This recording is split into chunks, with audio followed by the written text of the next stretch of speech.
शंका होती है। शंका ये होती है कि असली डिग्री और नकली डिग्री के बीच में हम पहचान नहीं कर पाएंगे। आपके पास तो असली डिग्री है ना, आप एक बार हमें दिखाएंगी? अरे ये कोई पूछने की बात है? ये लीजिए, देख लीजिए। अरे वाह, अरे ये तो उल्टी है।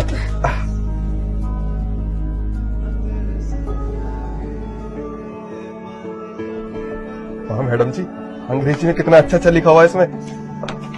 हाँ मैडम जी, वाह, ये हम इसमें रख देते हैं। बहुत अच्छी डिग्रियां हैं आपकी। ये लीजिए मैडम जी, आपकी डिग्रियां तो बहुत सारी है।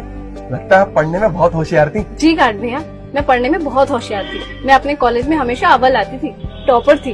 अच्छा, पर मैडम जी हमें ना एक शंका हो रही है। हमें ये बात समझ नहीं आ रही कि आपके पास इतनी सारी डिग्रियां हैं और आप कहीं और भी जॉब करती थी, तो आप यहाँ पे इंटरव्यू के लिए क्यों आई है?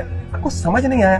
गार्ड भैया, मैं आपको समझा। जहाँ मैं काम करती थी ना, वहाँ पे 60,000 महीना देते हैं, और मैं जानती हूँ कि जितना मैं पढ़ी लिखी हूँ उससे कई ज्यादा डिजर्व करती हूँ। इसलिए ये कंपनी में आई थी। मैंने सुना है ये कंपनी अच्छी सैलरी देती है और यहाँ के एम्प्लॉयज और सर भी बहुत अच्छे हैं, बस इसलिए। अच्छा अच्छा, ठीक है, अब मैं चलती हूँ। मैडम जी, एक आखिरी बार ना आपको थोड़ा सा परेशान कर रहे हैं, माफी चाहते हैं। कोई बात नहीं, बोलिए। एक मिनट। मैडम जी, अभी ना एक आदमी आया था। वो हमसे कह रहा था कि भैया जी सुबह से कुछ खाया नहीं और बोनी भी नहीं हुई है। तो उसने बोला कि भैया जी अभी सारे पेन खरीद लीजिए और हमें 100 रुपए दे दीजिए। इसलिए हमने ना ये 100 रुपए में खरीद लिए। अब ये पूरे 50 पेन है।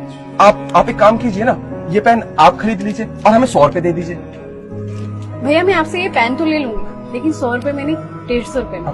150 रुपए में? पर मैडम जी हमें 100 रुपए के पड़े ना, इसलिए आपको 100 रुपए का दे रहे हैं। आपने ये पेन 2 रुपए के हिसाब से खरीदे, मैं आपसे 3 रुपए के हिसाब से खरीदूंगी, जिसके 150 रुपए हुए। और यही पेन मैं बस स्टैंड में 4 रुपए का बेचूंगी। 1 रुपए का फायदा आपको हुआ, 1 रुपए का फायदा मुझे हुआ। अरे वाह मैडम जी, आप तो बहुत ज्यादा होशियार है। पर मैडम जी, आप ये पेन 4 रुपए में बेच देंगी?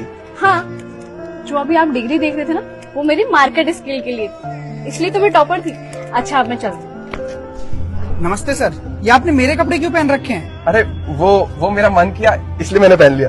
1 मिनट, आप इनको सर क्यों बोल रहे हैं? अरे मैडम, यही तो इस कंपनी के बॉस हैं और मुझे खुद नहीं पता इन्होंने मेरे कपड़े क्यों पहन रखे हैं। हाँ, ये बिल्कुल ठीक कह रहे हैं। मैं इस कंपनी का बॉस हूँ। अरे सर, आप बॉस हैं इस कंपनी के, तो ऐसे गार्ड के कपड़ों में बाहर क्या कर रहे हैं? वो क्या है ना, ये मेरा इंटरव्यू लेने का तरीका है। इंटरव्यू लेने का तरीका? मैं कुछ समझी नहीं सर। दरअसल बात ये है कि अगर मैं अंदर ऑफिस में इंटरव्यू लेता तो आप बिल्कुल प्रिपेयर होके आती, मतलब आप अपने आप को बहुत अच्छे से प्रेजेंट करती। पर यहाँ पर एक नेचुरल तरीके से मैं आपका इंटरव्यू लेना चाहता था। मैं देखना चाहता था कि आप इंसान कैसे। आप सच में बहुत अच्छे इंसान, और जितनी भी आपने चीजें की है ना, उससे मुझे एक चीज पता चल गई कि आप इस जॉब के लिए वेल क्वालिफाइड है। वेल क्वालिफाइड है? पर सर, अभी तो मेरा इंटरव्यू भी नहीं हुआ है, तो मैं कैसे? मैं आपको बताता हूँ, आपका इंटरव्यू ना हो चुका है। फर्स्ट, जब मैंने आपको 5,000 बोल के 5500 रुपए दिए, तो आपने उसमें मुझे 500 रुपए वापस किए। इससे क्या पता चलता है कि आप बहुत ज्यादा ईमानदार हैं। ये एक अच्छी क्वालिटी होती है इंसान की। सेकंड, जब मैंने आपकी डिग्रीज देखी, इस जॉब के लिए जो डिग्री आपके पास है ना, वो बहुत ही अच्छी है। ये आपकी डिग्री और आपकी क्वालिफिकेशन बताता है। एंड थर्ड, जिस तरह से मैंने आपको पेन दिए, उसमें आपने मेरा प्रॉफिट भी सोचा और अपना प्रॉफिट भी सोचा, और जिस तरह आपने मार्केटिंग स्किल्स यूज करने का कॉन्फिडेंस दिखाया, वो देख के इस जॉब के लिए आप बिल्कुल परफेक्ट कैंडिडेट हैं। और आप कल से ज्वाइन कर सकती हैं शार्प 9 o'clock, और आपकी सैलरी पूरे 90,000 रुपीज है। Thank you so much sir, thank you. But ऐसे इंटरव्यू लेना मेरे लिए लाइफ में फर्स्ट एक्सपीरियंस था। Thank you sir. Congratulation for your new job.